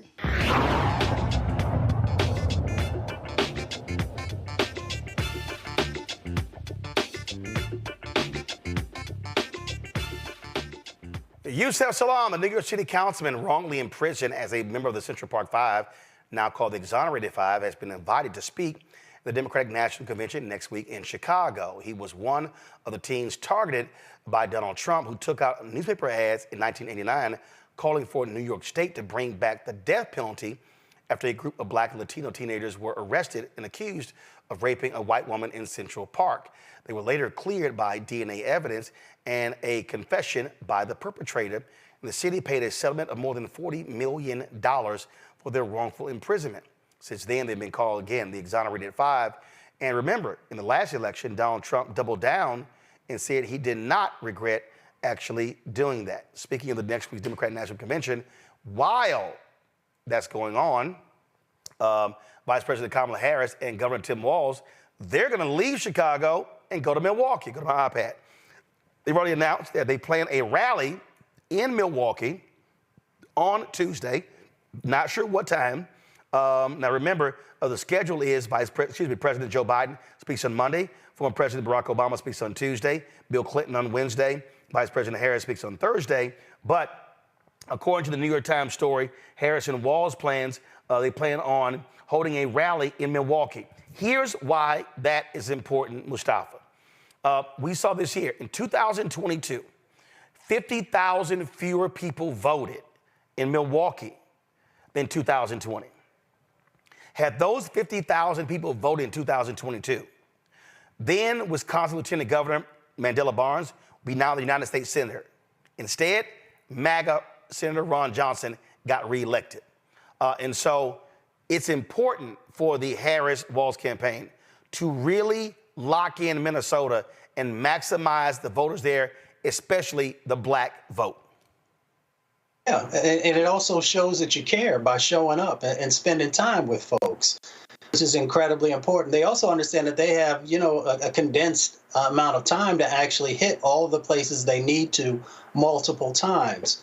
So taking advantage of both the energy that will be a part of the DNC, the cameras that will be focusing on Democrats, and then making sure that you're taking that energy to these other states is incredibly important. So it's smart politically, and it will also help folks who maybe hadn't had the opportunity to hear from both of them yet, to get up close and to be able to make a decision about if they want to share their vote with them or not. I think it is smart politics. You take advantage of your proximity. Listen, Milwaukee is only 80 miles away from Chicago. They're going to be holding this likely in the same place where the Republican National Convention took place as well. And so this is smart politics. Now, of course, those of us in media, it's like, damn, we're already going to be in Chicago. Now you're trying to go to Milwaukee, and then you got to get back to Chicago. But that's a whole different deal there. But Wisconsin is a critical state. Harris-Walz must win that state, and they are not trying to do what the Hillary Clinton campaign did in 2016, where she never stepped foot in Wisconsin. Mm-hmm. Listen, first of all, I love the energy. They are all over the place, which they should be. Like Coach said today, it's only 84 days left. That means they are going to be busy moment to moment to moment. And that also tells me something as a voter. That tells me that these two together are going to be energized for the American people inside that Oval Office. There's a lot going on, not just in our country. There's a lot going on around the world. And one of the things that's important to me is that I know our leader is going to have a lot of energy to tackle all of the issues, that are happening. And to your point, 2016, there were tons of postmortems that were done after Hillary Clinton lost the race, and that was one of them. And the one thing that I've really admired about this campaign, even before POTUS decided that he wasn't going to run, is that the ground game has been strong. All the different offices around the country that have been open, knocking on doors, the kind of old school type of campaigning that has been going on, and VP has inherited that machine, which is one of the reasons why it has been so seamless. So I'm excited for the energy. I say yes, it makes absolute sense to go there because of proximity, and the media is just going to have to catch up. Larry? So the saying goes, there's no rest for the weary. And so we're only, less than 3 months out. It is a sprint to the finish. And also this is the VP is dealing with a condensed schedule because, the convention's next week, and she was just confirmed to have enough delegates not long ago. So you got to work. And, we see on the other side that Donald Trump basically didn't do anything last week. He gave a speech in Montana, which is a red state, and he's obviously going to carry that state. So if you're going to get that same kind of low energy on the Republican side, on the Democratic side, you want to make sure you're out there hustling like you're selling mixtapes in the 80s and 90s, because you don't want, a few months from now say, hey, you know what, I wish we had done this, done that. No, it is a sprint. It is time to go to work. You won't get any rest, but you can sleep after the inauguration. And not only that, so Thursday, Vice President Harris is going to be with President Biden in Milwaukee. On Friday, she travels to Raleigh, North Carolina, where she's going to be unveiling some of her economic proposals. They were supposed to be in Raleigh last week, but those tropical storms that were all over the East Coast, that rain was just sitting on top of the Carolinas, kept them from having that event there in North Carolina. So that's what's going on. So it's going to be pretty interesting, again, having Harris-Walz holding a rally in Milwaukee next Tuesday at the same time Democratic National Convention is happening in Chicago. Speaking of that, folks, we're going to be live in Chicago all week. Our team arrives on Sunday. Beginning Monday, we're going to be broadcasting every single day from 6 p.m. to midnight. Folks, y'all don't have to waste your time watching those other networks. Y'all already know you ain't going to see any black people. You might get one. So CNN going to show you, they're going to show you Van Jones.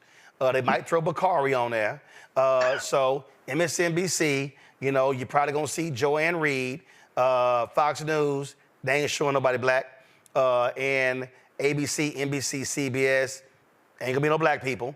And so if y'all want the real deal, if y'all want the true black perspective, if y'all want to see the real kind of coverage, tune in to our coverage on the Black Star Network app, our YouTube channel. Again, we're live in Chicago Monday, Tuesday, Wednesday, Thursday, 6 p.m. Eastern, every single day. Looking forward to being there. And so your support is absolutely critical for the work that we're doing. And so we can't wait to bring you all the voices. It's a whole, let me tell y'all something. I was telling Carol, my producers, yesterday, going to the DNC with all them black people is like going to Essence. It's going to be stuff happening, breakfast stuff, lunch stuff, afternoon stuff, evening stuff. The convention is going to be watch parties. It's going to be concerts after each night is over. So I'm just telling y'all right now, I remember it was 18-hour days for me in 2016, 2012, covering the convention. Of course, you had COVID in 2020. So we got all of that. So it's a whole lot will be going on. And we're going to have all the coverage for you next week. So this is the place y'all tune in. And I'm just going to tell y'all right now, ain't nobody else doing this. All the other black-owned media, they're not doing any of this. None of them. We're going to be there every single day, 6 hours every single night. And so please, y'all tune in to support us. And don't forget to support us in what we do. Join our Bring the Fuck fan club. So you're checking money order to P.O. Box 57196, Washington, D.C., 20037-0196. Cash App, $RM Unfiltered. PayPal, R Martin Unfiltered. Venmo is RM Unfiltered. Zelle, Roland at RolandSMartin.com. Roland at RolandMartinUnfiltered.com. Be right back. On the next Get Wealthy with me, Deborah Owens, America's Wealth Coach, Black Americans have 1/10 the wealth of their white counterparts. But how did we get here? It's a huge gap.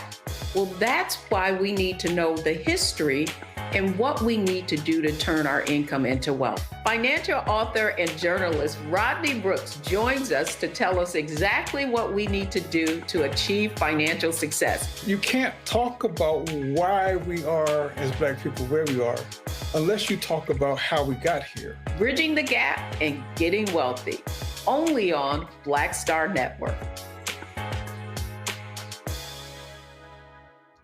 Next on A Balanced Life, we're talking everything from prayer to exercise to positive affirmations and everything that's needed to keep you strong and along your way. That's on a next A Balanced Life with me, Dr. Jackie, on Black Star Network.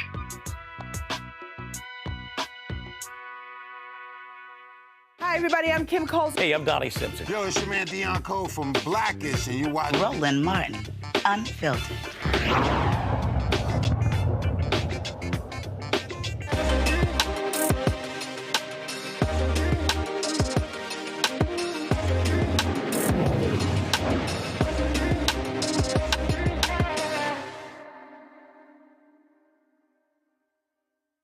All right, folks. Time for our marketplace segment. Kimberly Gray is a tech entrepreneur, patent owner, and CEO of Uvi. Also, creator of the NSYNC feedback platform, which was created as an interactive survey that links to donations and provides real-time feedback for political campaigns. She joins us now from New York. So Kimberly, explain this technology. Hi, Roland. Thanks so much for having me today. Yes, I'm Kimberly Gray. I'm the CEO of UVI. We are a New York City-based software company providing communication and data solutions for organizations in the public and private sector. And our software platform, InSync, is a video-enabled, one of the first ever video-enabled survey apps that instantly allow organizations to communicate with their audience in real time. So what does that mean? Video testimonials with transcription, with AI insights, and it can easily be accessed by QR codes that go to an online survey platform. So we've been working with organizations to really help them understand what people are thinking in the moment, in their thoughts in the moment. And now more than ever, we need real-time engagement tools to understand what the people are thinking, what your customers are thinking in real time. Okay, so how does that work politically? So what are you actually surveying? What are you trying to find out in real time? Everything anybody would want to know about this election. And just to be clear, we do surveys for private sector organizations, companies like Hearst, working with them on supplier diversity, working with higher education and the city of New York. We're based in New York City. We're an MWBE certified vendor. But for this election, you know, especially in these battleground states, so many people want to know in real time, what are people thinking? So how does that work? So for instance, okay, fine. You got 7 battleground states. So do you have do you have 20,000, 30,000 people in each one of those states who you're regularly going back to survey? Is it broken down by demographic? And so in terms of, so how many people are you reaching? Are you surveying? Are you going back to those people every week, each month? So explain that. Right. So that's something that we're building out now. We're based in New York City, so we've been working with local city council elections.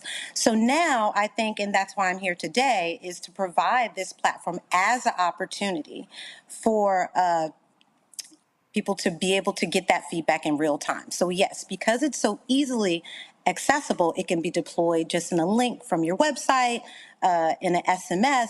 So if you want to know what people are thinking in real time, we can facilitate that digitally. Right, and right. So who is it, but I'm saying, who is it going to? So if you're a campaign, so like, do you have the database or is it their database? How does that work? So for instance, I was talking to a major donor, and they were talking about there's a pollster who worked with the Obama campaign. So he has a grouping of 80,000 people who he polls and surveys every single month. And that's broken down, it's nationally, it's broken down by state, it's broken down by zip code.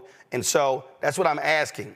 You have the technology piece, but in terms of how do you reach those people? Right. Do you have that grouping, or is that what a campaign has? Yeah, so we can provide that for the campaign. So another reason that I'm here today is to provide these services for the campaign. So what it will enable you to do is to create the survey.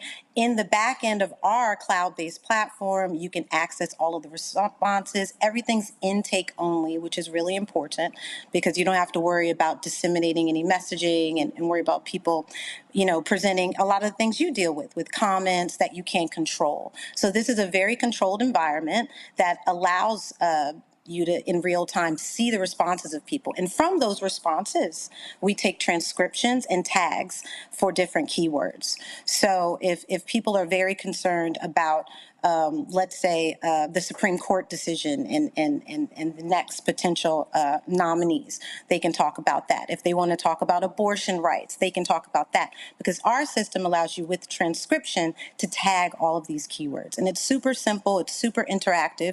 And unlike watching the news or a broadcast, you can actually put your voice out there in real time, have those videos that can be shared on other platforms as well. So what political campaigns have y'all done this for up to now? Right.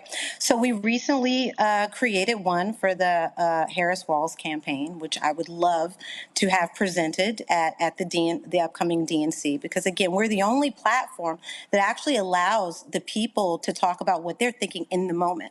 So imagine, and we do a lot of events, right? We've done tech events.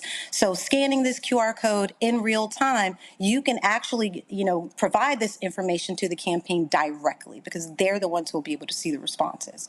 So virtually, in person, this is a great way to just really understand what people are saying, right? Because when you're on calls, it's rare that everybody gets a chance to say something. So this is a way to capture all that information in real time and provide solutions and actionable data. Questions from the panel. Nola, you first. So first of all, thank you so much. I am a big tech nerd. I use a lot of tech in my classrooms, and also as a political scientist, I definitely appreciate the social science and the computer data science built into this technology. So two questions. So is it something like, say, like if I'm using an app in my class that creates some sort of word cloud by students like tagging certain words, and I can say, these are the things that you all are thinking about? Or is it something like, say, being part of a coalition of academics, and we are submitting our very strategic questions, to a larger company that then goes and runs these surveys for us that we pay a lot of money for to make that happen? Is it something in the middle? Is it something more accessible than that? And also, it's way more accessible than that. And I actually have some patented technology. It's called action command messaging. And simply put, it allows you to share any type of text to the video capture screen in real time.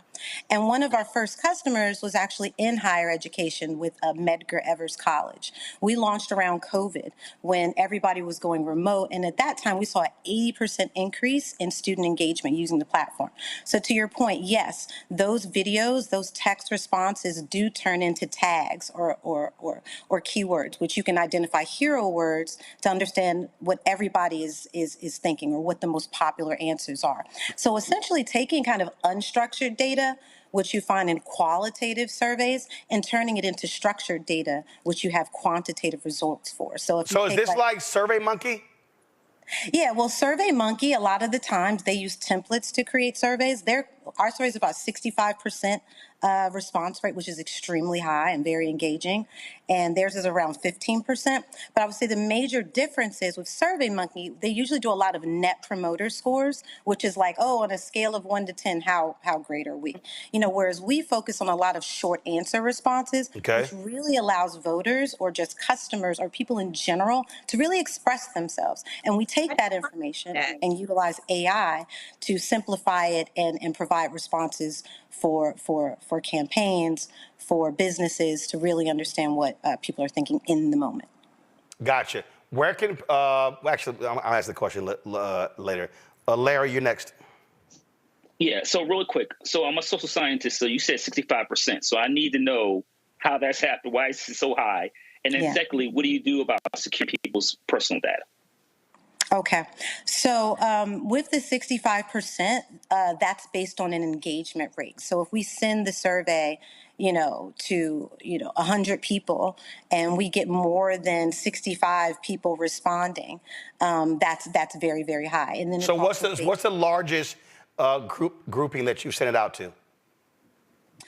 At this point, you mean for surveying for campaigns or? No, for anything. I mean, how many, what's the largest group? 5,000. 5,000? And so you're saying you had a 65% response rate on that 5,000? From the people who actually clicked and responded to it, yes. So I think what Larry was asking, because it made it sound like if you sent the 5,000, 65% of the 5,000 responded. So, but you said it's 65% of those that clicked it. Right, clicked. So and what, in terms so what was that number? So you sent the 5,000, how many clicked it? Yeah, so of the clicks for that, it would be like more like that actually respond. Like, so you actually have to respond to the survey. So let's put that in more like of 1,000 range. And then based on that, we get a 65%. So you sent the 5,000, 1,000 responded, that's 20, that's actually 20%. And you're saying of the 20% that responded, you had 65% response rate. Correct. And then Okay. also within the completion rate of the entirety of the survey. Got it. Because a lot of times when people do surveys, there's a bit of a dropout rate. Are you clear, Larry? Yeah, I'm clear on that. Thank you for clearing that up. I appreciate it. Mustafa? Thank you. Yeah, well, Ms. Gray, congratulations on being able to create this. I'm curious, sort of on the back end, in relationship to the QR code you had mentioned before. Yes. Are there any concerns that if that actually got out while you were doing surveys, that you would get folks, who weren't true to the game, if I could say it that way, and were trying to do some nefarious things? Yeah, I mean, I think we limit that a lot because it's intake only. So on the back end, all of the responses are in an admin portal, right? So, the organization that we're deploying the survey for, they have access to those responses, all of the videos, all the transcriptions, user data. You can also respond anonymously with a text response as well. But we haven't had any security issues as yet. And this isn't, because it's not public facing, everything's intake only.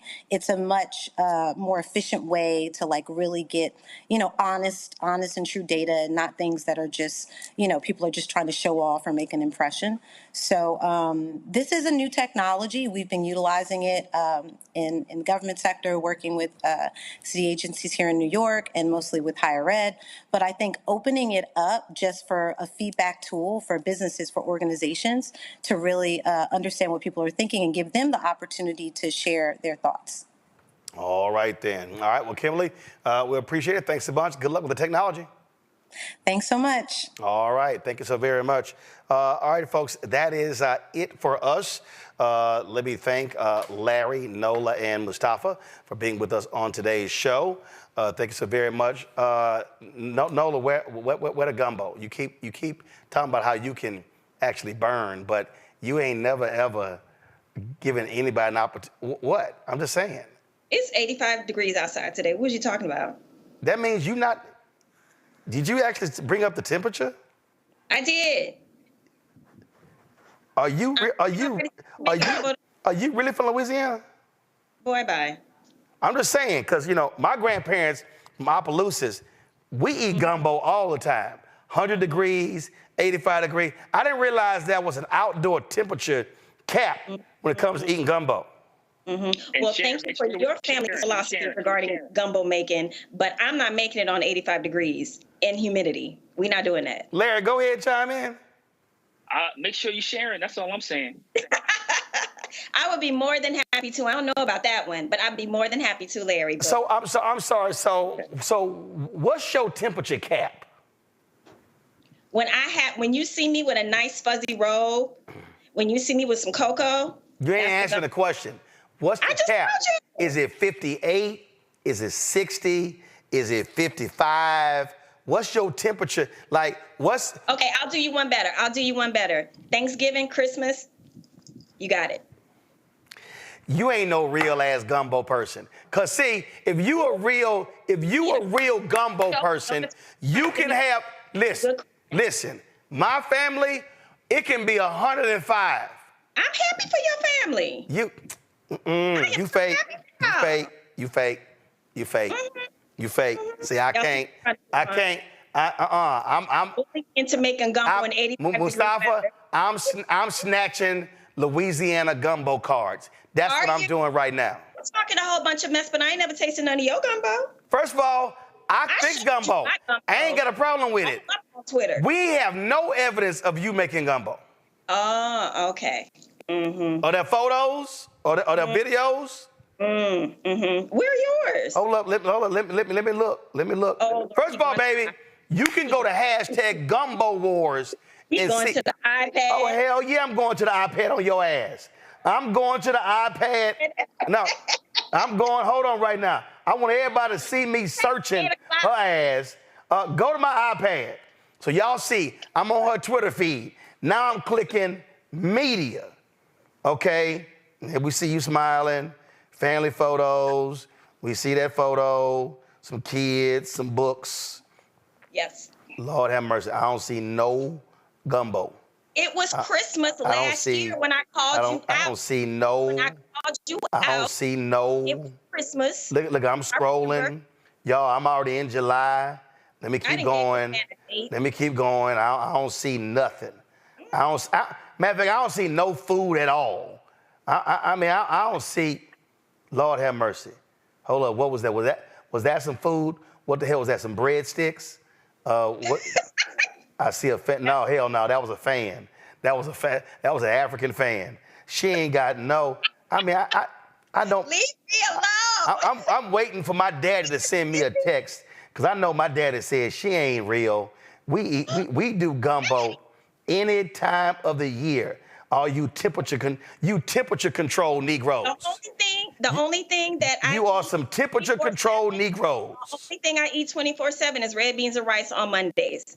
That's 24/7. Your ass you only eat red beans and rice on Mondays? That is you about to start on a New Orleans menu. We're not about to do that. What the hell is wrong with Tuesday, Wednesday, Thursday, Friday, Saturday, Sunday? Monday is our red beans and rice day. Mr. Know-It-All. I just can't believe we ain't come across not now, nothing. I mean, you talk a lot. Here. Why are you picking on me? You talk a lot of trash. You start with B. You talk a lot of. Let me go ahead and stand up. Let me see. See if you pull up. See, let me go ahead and educate you on something right now. Y'all pull a cat. Let me just educate you on something right now. See, did I not just tell y'all? If you just pull up Gumbo Wars, the hashtag, boom, first one that comes up. First one that comes up. Look at that. Scroll, listen. See, this, my daddy handling his business. See, you don't even, turn the audio up. Oh, yeah. We got the right music. We got the 40-quart pot. What's the green stuff? We got all that. First of all, girl, it's called a stock pot. What's the green stuff? The hell you mean, what's the green stuff? What is it? Oh my God, she don't know what she talking about, y'all. Oh my God, she don't know. Look at this here. See all that? See this hashtag Gumbo Wars? You see all that? Where your stuff at? We don't see nothing in here from Nola. Nothing. Nothing. Cooking is a thing that me and my mom did, and we also had a catering company. It's very near and dear to my heart. You had a catering company? Yeah, we did. How long you catered? Well, it paid for my UCLA undergrad education, so 3 years. 3 years? Mm-hmm. Girl, please, I catered from the age of 7 to 30. That's great. You talking to a grown man. That's gumbo right there. Okay. It ain't gotta be cold. Cold? Why would it be cold? No. Carol said ain't no okra. I don't like okra in my gumbo. Can you let me go now? My mama like okra in her gumbo, but I ain't doing okra in the gumbo. What you say, Nola? I said I'm missing my mama. So can we missing your mom too, and we missing that. But I'm gonna need you in this temperature check. We're gonna have to work on that, Nola, because this whole it got to be 54. I gotta be in some fuzzy shoes. And some fleece. Don't make no. Why it has to be your mood setting and it can't be mine? That's what I don't understand. Why I gotta cater to you and your needs? Easy. Because real gumbo people can eat it any time of the year. I can eat it. I'm talking about cooking it. I'm done with you. Listen, I volunteer, so I'm volunteering. All gumbo, you can send all gumbo. I'm done with you. I'm volunteering for everybody. I'll send you some jambalaya too, boo. Listen, my damn I'm so mad. I watched beepers. It looked like I took a hard fall because I slammed my hand down. I'm done with you. Nola, I'm done with you. Night. Nola, I'm done with you. I'm done with you. Have fun in Chicago. We're going to wait till the temperature drop, and then we're going to see what your skills are. Maybe. Maybe. All right, Larry, Nola, Mustafa, I appreciate it. I'll holler at y'all. Again, folks, a couple of things. Don't forget, if y'all want to get that T-shirt, My Black Job is Voting, go to dationsdesigns.com, use the QR code, go to the website. Y'all can get that. You use the promo code Roland, and then, of course, you can, by doing that, of course, you get a discount, and a portion that comes back to the show, so we certainly appreciate that. Don't forget, folks, also support the work that we do. Join our Bring the Funk fan club. Send your check and money order, P.O. Box 57196, Washington, D.C., 20037-0196. Cash App is $RM Unfiltered. PayPal, R Martin Unfiltered.